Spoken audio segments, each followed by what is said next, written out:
Ele é um crítico da política agrária do governo, seja do PT ou da oposição. Considerado polêmico no embate da distribuição de terras, João Pedro Stedley é líder e um dos fundadores do movimento dos trabalhadores rurais sem terra. Milita na defesa pela reforma agrária desde 1979, no MST e na Via Campesina Brasil. Stedley é economista e de formação marxista. É também um dos maiores ativistas da campanha permanente contra os agrotóxicos. Já assessorou a Comissão Pastoral da Terra, no Rio Grande do Sul, e trabalhou na Secretaria de Agricultura do Estado Gaúcho. Stedley é autor ou coautor de diversos livros sobre a questão agrária, entre eles, Brava Gente, a trajetória do MST. O que faz o MST? O MST é um movimento social que procura organizar os pobres do campo para que eles lutem por um direito que está na Constituição. O direito que os pobres têm de trabalhar na terra. Como a terra é um bem da natureza, não é fruto do trabalho, e, portanto, ninguém pode dizer, essa fui eu que fiz e é minha. A terra, todos temos direito, e está lá na Constituição. E está até na Bíblia, e está em todas as correntes filosóficas. A maioria dos brasileiros não sabe muito bem o que faz o MST. Por quê? Porque no Brasil, os meios de comunicação, sobretudo a televisão, os jornais e as revistas, são instrumentos de poder da classe dominante, dos capitalistas. E cada vez que os pobres, qualquer tipo de pobre, seja da cidade, seja do campo, se organiza para lutar pelos seus direitos, essa mídia cria uma hegemonia na sociedade para estigmatizar os que lutam, os que fazem a luta social, para achar que o que eles estão fazendo de se organizar e lutar é uma coisa errada. Então, eles criam confusão. Em vez de ajudar a explicar qual é o objetivo da nossa luta, ao contrário. Eles fazem a propaganda dizendo que nós somos baderneiros, que nós só queremos confusão, que nós só queremos violência. Então, nunca sai notícia boa sobre nós. Sempre é agredindo. É curioso que é um discurso que a gente ouve desde criança e que não adianta muito, né? Pelo menos até agora adiantou pouco. Quantos trabalhadores sem terra, digamos, que você lidere no país? Bem, no Brasil, existe atualmente ao redor de 4 milhões de famílias sem terra que precisariam terra para ter uma vida mais digna. Destes, ao longo desses 30 anos que o MST já tem, nós organizamos em torno de 1 milhão que ocuparam, lutaram e depois de muita pressão, a maioria deles conseguiu ser assentados. Então, nós temos hoje ao redor de 800 mil famílias assentadas, que conquistaram terra. E há outras 200 mil que estão em acampamentos ou em processo de mobilização e que o governo ainda não atendeu. Você tem uma frase que disse no ano 2000, a imprensa trabalha a imagem de que o movimento é violento e radical.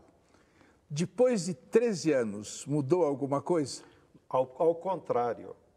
Depois que o governo Lula subiu, como a imprensa burguesa se assustou e achou que o Lula iria então fazer reforma agrária, a burguesia, que é a grande proprietária da terra, ela se agarrou nos únicos 2 instrumentos que ela tem hegemonia total, que é o poder judiciário e é a mídia.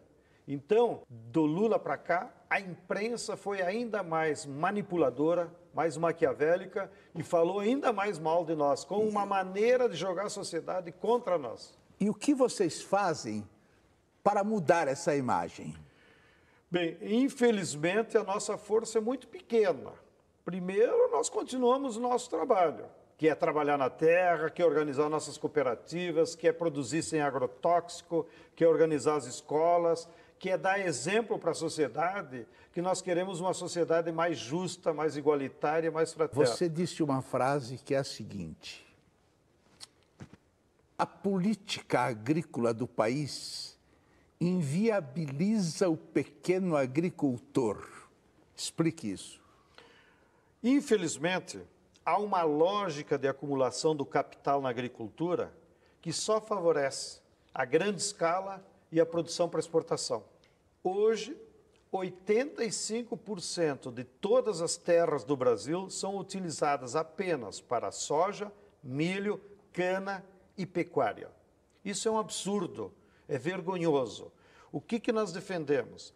Que deveria ter uma política agrícola e agrária no país que fortalecesse a agricultura familiar e camponesa, que organizasse as agroindústrias na forma de cooperativa e não em grandes empresas. Então, por exemplo, em vez do leite no Brasil ser controlado apenas por 3 multinacionais, Nestlé, Parmalat e Danone, nós poderíamos multiplicar pequenos laticínios na forma de cooperativas em cada município e o governo, então, tem uma política de valorização do preço do leite, para que o pequeno agricultor, quando fornece o leite, em vez de ser explorado por essas multinacionais... A Parmalat está acabando, né? Está acabando na imprensa, mas ela tem muito poder econômico, né? Uma reforma agrária, de fato, acabaria com a favelização das grandes cidades? Sem dúvida nenhuma, porque a reforma agrária, ela seguraria os pobres no campo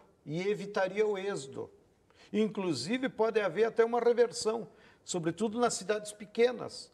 As pessoas poderiam trabalhar no campo e melhorar de vida, assim construir uma casa melhor, botar os filhos na escola e melhorar a renda. Porque quando ele vem para a cidade, ele consegue os piores empregos, porque, em geral, pouca escolarização, e aí não há outro caminho senão a favela. E ele dificilmente vai ascender socialmente. A reforma agrária desacelerou no Brasil este ano. Por quê? Porque, infelizmente, o capital na agricultura tem mais força que o governo. Então, há uma lógica que o capitalista ele vai comprando terra, ele vai impondo a cana. São Paulo, por exemplo, virou um grande mar de cana. É porque o governo decidiu? Não. É porque as empresas internacionais, como a Bunge, a Cargill, a Shell, vieram tudo para São Paulo, compraram terra para botar cana e produzir etanol. E ganhar muito dinheiro, porque o etanol tem um preço condicionado ao petróleo. Sobe o petróleo, sobe o etanol. E com isso eles ganham muito dinheiro. Então, essa força do capital barrou a possibilidade da reforma agrária avançar. E o governo se sente amarrado com isso. Por que a reforma agrária, que já aconteceu nas grandes potências capitalistas, é vista aqui como coisa de comunista? Porque a burguesia brasileira é burra, incompetente e lumpen. Aqui, como nos dizia Florestan Fernandes, nunca houve uma burguesia brasileira que pensou a nação, o país, ou seja, pensar o território para todos.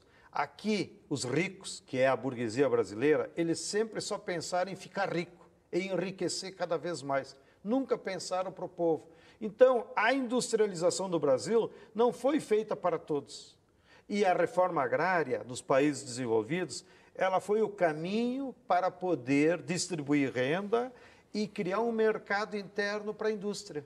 Aqui a burguesia não pensou assim, ela só quis enriquecer ela e não pensou uma distribuição de renda para criar mercado interno para suas próprias indústrias. O Lula poderia ter feito mais para a reforma agrária ou não? Claro que podia ter feito mais, mas infelizmente eu acho que ele se elegeu na época errada. O Lula, que era um dos nossos sonhos, era aquele que tinha que ser eleito em 89. Aí havia um movimento de massas que poderia levar um governo transformador.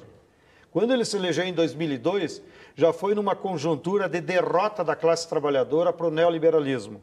E com isso, para ele ganhar as eleições, ele tem que fazer uma grande frente de classes, aonde dentro do governo dele tinha desde a grande burguesia, Itaú, Bradesco, Gerdau, tinha a classe média, mas tinha também a classe trabalhadora, a CUT, os camponeses, os pobres do campo. E fez ele se transformar no homem mais importante do mundo, não é? Exatamente. Bom, a igreja progressista continua bem com os movimentos sociais? Como nós estamos num grande período de refluxo do movimento de massa, desde a década de 90 para cá, os setores progressistas da Igreja Católica também sofreram essa ausência de protagonismo do povo brasileiro.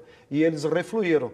E por conta disso, o papado do João XXII nomeou a maior parte dos bispos conservadores e a igreja institucional no Brasil hoje é majoritariamente conservadora. Mas lá na base, o grande participação com o povo, das freiras, padres, são progressistas, só que eles estão abafados por essa onda conservadora que chegou na igreja também. Por que esses movimentos sociais são mais fracos na cidade do que no campo? Porque nós estamos nesse longo período de refluxo do movimento de massa. Desde a década, quando nós perdemos as eleições de 89, foi uma derrota do povo. E aí os movimentos das cidades refluíram. Mas não se engane, agora, quando vier o próximo reascenso do movimento de massas, será nas cidades o centro desse reascenso. E é aqui nas cidades onde vai ser mais fácil as massas se mobilizarem e expressarem a sua força. Em especial, a juventude trabalhadora das periferias. Anote isso. Serão eles que farão as mudanças nesse país. Me diga uma coisa, Stedley. Que pergunta você gostaria que eu tivesse feito, mas eu não fiz? Quem são os verdadeiros inimigos do povo brasileiro? Stedley, responda. Quem são os verdadeiros inimigos do povo brasileiro? O capital financeiro, as empresas transnacionais, o latifúndio e a mídia burguesa.